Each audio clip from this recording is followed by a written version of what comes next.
All right, guys, here we are. Here we go again. It's the DFW Blueprint. As always, thank you, listening, sharing, watching, um, and appreciate the following. And we're here the whole point of this whole thing is have a good conversation about real estate. And might have some stories, might go on a sidetrack with some tangents, but I think ultimately what I want to do is have good conversation, have you listen, have you judge, totally fine, comment your opinions, because it's always great in real estate, politics, religion. Those are all great conversations to have. Everyone's got an opinion about whatever.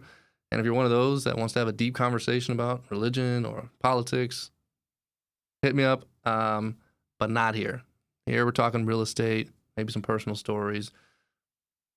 But I do want to get into the indecision. We touched on this a little bit previously, but the cost of indecision from a couple different angles.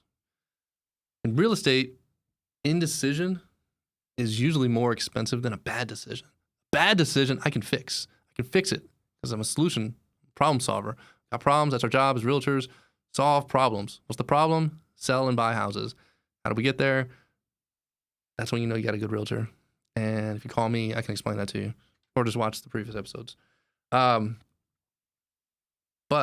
an indecision means no action, means nothing. You haven't taken a step. Anybody ever think about running a marathon? I did.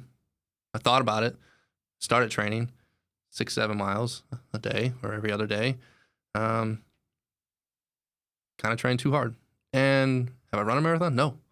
But I want to, and I will, because I know that I'm going to do it. And taking the steps is there. Is it a bad decision to run a marathon? I don't know. It's a goal. I want that. Is it your goal to own a house? Is it your goal to start that wealth journey by buying and selling homes over your lifetime? Doesn't matter what stage of life you're in. An indecision, no matter how you think about it, it's costing you money, right? So let's get into that. Missed appreciation, right? There's a client of mine that he is super, he won't mind if he catches the description of who I'm talking about. He's a very, very informational person. He also wants to be right. And he also wants to ensure he's in control of the decision. That's fine. But what so much information will do could cause questions, which I can answer because I'm awesome. But he's preventing is the opportunities that are passing him by. We've missed out on probably 3 or 4 opportunities or homes that he could have gotten at a great price. One of them was assumable and missed out on it. And it can happen with an indecision. I've got another client. She's got a very specific price range and wants to be in a very specific area. Every time something comes up, we have to wait, line up schedules. In an area like that I'm talking about, stuff priced below market, it does not stay on the market. So you're missing appreciation. If you're renting with zero equity, throwing your money away, and you might as well just give me that money. Give me $25,000 a year, because that's what you're doing. You're throwing the money away. Now, I understand folks might not be in the position. Totally get it. Understandable. But if you are in the position and you're deciding, I want to get into this market now, it's only going to appreciate. And what are you waiting for? Waiting for the rates. We talked about waiting. But this is about indecision. So making the step. It's an emotional one, but you're also losing out on lost inventory. Spoke about the lady that we've missed out on her perfect home probably 3 or 4 times. And it becomes emotional. It becomes a fatigue. I mean, you fall in love with the house, and not to get into too much of the details, you've got dating apps, you fall in love with this person, and then they disappoint you. Do it again. It's a vicious cycle. So every time you go see a home, love it, and it's gone. Love it, and it's gone. And you love it, go get it. When you go to Target with your wallet and you see that cute shirt, or you see something you want, or you see that cushion or there's something for the living room, you buy it because you have your credit card, because you have the ability to, because you want it, right? Folks that are in the home buying process, it's not like they're there on accident. They're interested in buying homes. They're interested in whether it be moving out of the rental, upgrading their home, downgrading. It could be any plethora of reasons, but you're interested in buying homes one way, shape, or form. So when agents call you, or when I call you more specifically, I'm here to help. I'm here to guide you through the process because it's something you're interested in. I'm not selling you solar panels. I'm not a used car salesman. I'm here to provide information, guide you through the process, and get that interest that you want, like that interest in me running a marathon. If I hire a trainer, I probably will run a marathon. I haven't hired a trainer yet. You hire an agent, more than likely going to end up buying that house that you already know in the deep head that you're in, you're interested in buying that house. An opportunity cost. You're missing out on a good cost a lot of times because if it's very competitively priced, it's going to create multiple offers and you're going to lose out on it. And I'll just say this. Clarity doesn't come necessarily from more data. It comes from deciding what data matters, what information actually matters to you to make a decision. And that's where maybe I already know what's important to you. Maybe you care about the grass, maybe you care about the location, but you have to express that through conversations like this and a phone call as well. You can comment below and basically say, what's the one thing that you would want? What's your must-haves? What do you want in a house? Do you want a big backyard? Do you even care? Do you want upstairs, downstairs? Those are all things that should be communicated, and those are all things I'm going to ask you when we do connect. So again, maybe it's not knowing what you want, but then again, I'm here to guide you through that as well. You don't know what you don't know. If you've never been in the home buying process, you don't know what you don't know.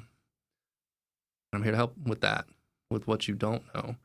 Now, I'm not saying this is a rush decision. It shouldn't become. This isn't about rushing. It's about deciding with intention, right? I'm a very, very intentional person myself. I move and make certain moves personally, professionally, with intention. Last year I changed brokerages because I wanted more opportunity. I wanted to grow, and this provided that. Lily Moore Realty has provided a lot of opportunities to succeed, but also to grow. It's been challenging with some of the deals that I've had to navigate, some of the agents I've had to deal with, and just like sucking up the air, but it's making me grow because it's become tough.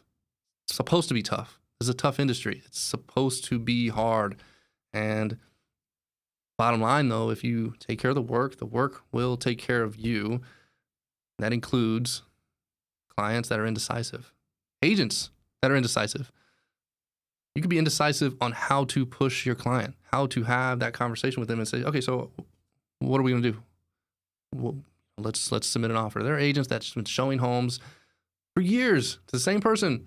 After a while, you need to make a decision as an agent, and there's not a wrong one, so get your feelings hurt. Am I going to continue down this road and helping you buy homes, or am I going to have a conversation about we need to pull the trigger because we're missing out on every single opportunity? Sometimes we call it like the come to Jesus conversation.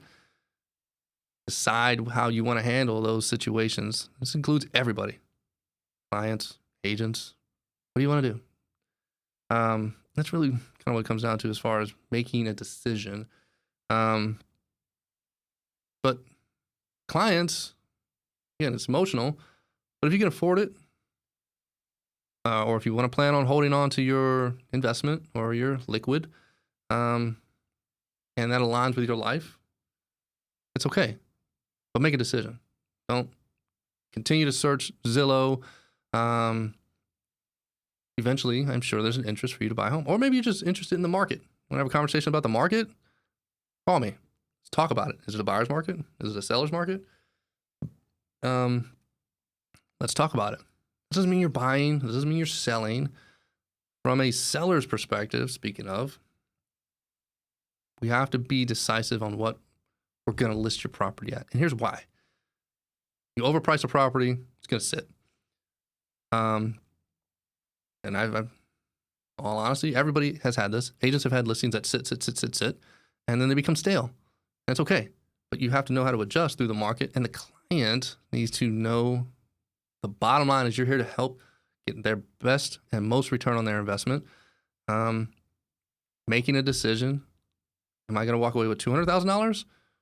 Or am I okay and at peace with walking away with $150,000? And if you're indecisive about that, it's going to cost you money. It's going to cost you carrying costs. It's going to cost you taxes. Every month that your home's on the market, you're still paying on that mortgage if you have a mortgage. If you don't, it's like dead inventory. It's like in your back pocket. And I want to make sure you get your money so you can reinvest it, put it in something else, portfolio. If it's empty, let's talk about renting it or selling it, whatever you want to do. But it's a decision, and you make decisions based off the guidance you get from your agent, not the amount of data, but what data is actually important for you to make this decision. And on the interior and inside, you think about those things. What's important for me to make a decision on whether or not I want to buy a truck, buy a house, get married, all that stuff, right? You're making decisions every single day in your life. Housing and being in real estate is no different. A little bit more expensive, but that's where a great agent can come in, have a good conversation about buying or selling, and let them know and have an honest conversation and say, this is what I can do. This is why. This is the strategy. Here's the value that I bring. Here's what I'm going to do for you throughout the entire process. And you lay it out for them. And agents, if you're not doing that, you should be. That one might sting a little bit because you have to think deep down on what you're doing to assist in the market, assist your clients, and help it. Are you really in it to help? So think about it like that. Time in the market beats timing in the market. Time in the market beats timing in the market. So getting back to my friend who we've missed out on 3 or 4 deals, timing was there. Perfect timing. Perfect house for him in his situation. But the time that passed didn't work out. You understand? Market has ups and downs, lefts and rights, 08, COVID, what have you, right? Right now, the market is normalizing and there's a lot of inventory out there. And again, an agent can guide you. I've got a client, she sent me 25 homes. So we're seeing all these in one day. And I'm like, no, we're not, right? First of all, it's not possible. It's not fair. We're going to rush through these showings and right? We're not going to do that. But what we will do, we're going to talk about your must-haves.